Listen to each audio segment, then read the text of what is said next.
সংস্কৃতায় আমি শান্তনু তোমাদের সবাইকে স্বাগত জানাই সুরাগিরাতে। বন্ধুরা, আজকে নিয়ে চলে এসেছি সময় দেখার চতুর্থ ভাগ নিয়ে। তোমরা এখনো যারা পূর্বের তিনটে ভাগ দেখোনি তারা অবশ্যই ডেসক্রিপশন বক্স থেকে পূর্বের তিনটে ভাগ দেখে নিও। এটা না হলে বুঝতে তোমাদের কিন্তু অসুবিধা হতে পারে।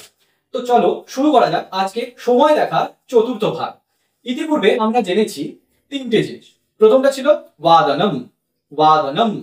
দ্বিতীয়টি ছিল সার্ধ, সার্ধ। এবং তৃতীয়টি ছিল সপাদ, তৃতীয়টা ছিল সপাদ।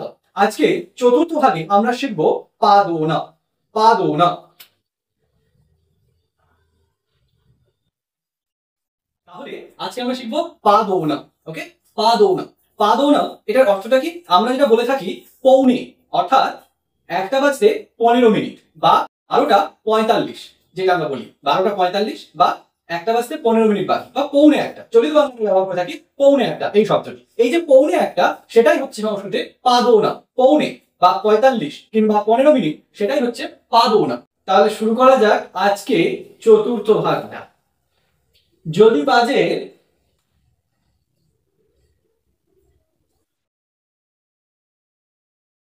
পৌনে 1টা, যদি বাজে পৌনে 1টা বা 12টা 45, তাহলে আমরা কি বলবো? তাহলে আমরা বলবো পাদোনা একবাদনম, পাদোনা একবাদনম। এখানে মাথায় রাখতে হবে যেটা বাজতে 15 মিনিট বাকি সেইটাকে কিন্তু পাদোনা দিয়ে বোঝানো হবে। অর্থাৎ 12টা 45 মানে হচ্ছে কিন্তু পৌনে 1টা, 1টা বাজেনি, 12টা বেজে 45 মিনিট হয়েছে আর 15 মিনিট বাকি 1টা বাজবে। এইরকম যদি হয়, যেটাকে আমরা বলে থাকি পৌনে 1টা অর্থাৎ 12টা 45, সেটাকে আমরা সংস্কৃতে বলবো পাদোনা একবাদনম, পাদোনা একবাদনম। পাদোনা মানে হচ্ছে 15 মিনিট কম, পাদোনা মানে হচ্ছে 15 মিনিট কম। 1টা বাজতে 15 মিনিট কম অর্থাৎ 15 মিনিট বাকি, 1টা বাজতে 15 মিনিট বাকি। এই 15 মিনিট যে বাকি এই অংশটাকে বলা হচ্ছে পাদোনা। তাহলে যদি পৌনে 1টা হয় তাহলে আমরা কি বলবো? পৌনে 1টা হলে আমরা বলবো পাদোনা একবাদনম, পাদোনা একবাদনম। একইভাবে যদি পৌনে 2টো বাজে, একইভাবে যদি পৌনে 2টো বাজে, পৌনে 2টো বাজলে আমরা বলবো পৌনে 2টো মানে হচ্ছে 1টা 45, 2টো বাজতে 15 মিনিট আর বাকি। তাহলে 2টো বাজতে 15 মিনিট বাকি বা পৌনে 2টো, সেটাকে আমরা বলবো কি? পাদোনা দ্বিবাদন, পাদোনা দ্বিবাদন, পাদোনা দ্বিবাদন। 2টো বাজতে 15 মিনিট বাকি, পাদোনা দ্বিবাদন। একইভাবে যদি পৌনে 3টে বাজে, যদি পৌনে 3টে বাজে তাহলে আমরা কি বলবো? পাদোনা ত্রিবাদন।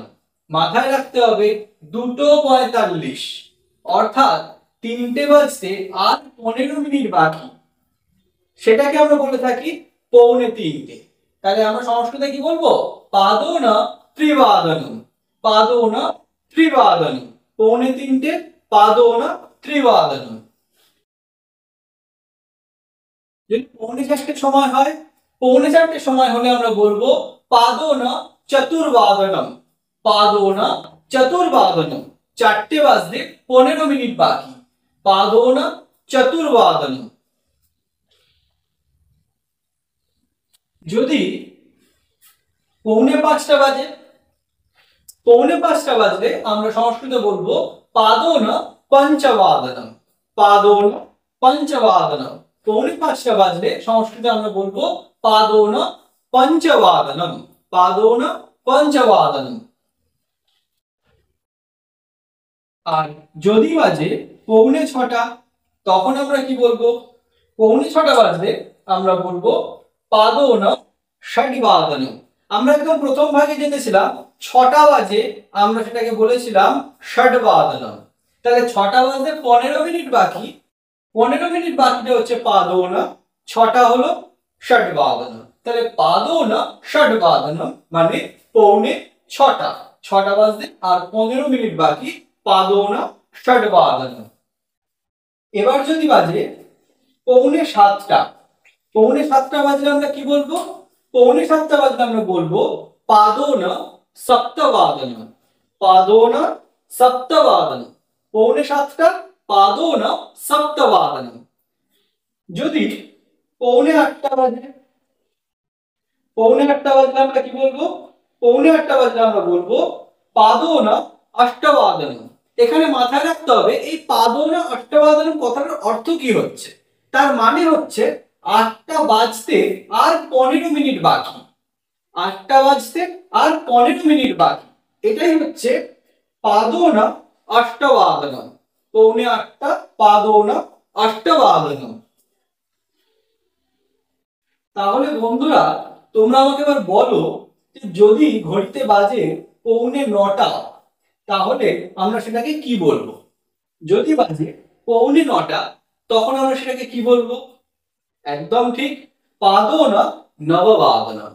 পাদোন নববাদনম। পৌনে 9টা পাদোন নববাদনম। যদি বাজে পৌনে 10টা, যদি বাজে পৌনে 10টা তখন আমরা সংস্কৃতে কি বলবো? পৌনে 10টা বাজলে আমরা সংস্কৃত বলবো একইভাবে পাদোন দশবাদনম। মানে 10টা বাজতে আর 15 মিনিট বাকি। পাদোন দশবাদনম। পাদোন দশবাদনম। পৌনে 10টা। যদি বাজে পৌনে 11টা, যদি পৌনে 11টা বাজে, পৌনে 11টা বাজলে আমরা বলবো পাদোন একাদশবাদনম। পাদোন একাদশবাদনম। 11টা বাজতে 15 মিনিট বাকি, পাদোন একাদশবাদনম। পাদোন, আমি এখানে লিখে দিয়েছি, পাদোন একাদশবাদনম। এরপর যদি বাজে পৌনে 12টা, পৌনে 12টা বাজলে আমরা কি বলবো?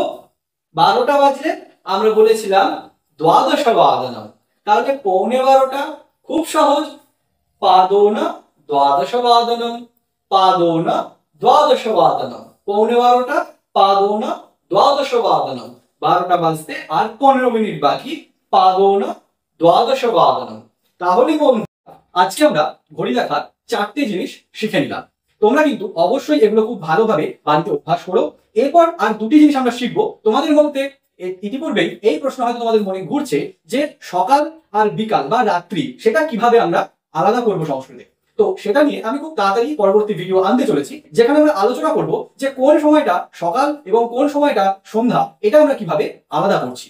ততক্ষণ পর্যন্ত এই চ্যানেলটিকে সাবস্ক্রাইব করে তোমরা তোমাদের বন্ধুদের মধ্যে শেয়ার করে দিতে পারো। ফিরছি খুব তাড়াতাড়ি, ততক্ষণ সংস্কৃত থাকো।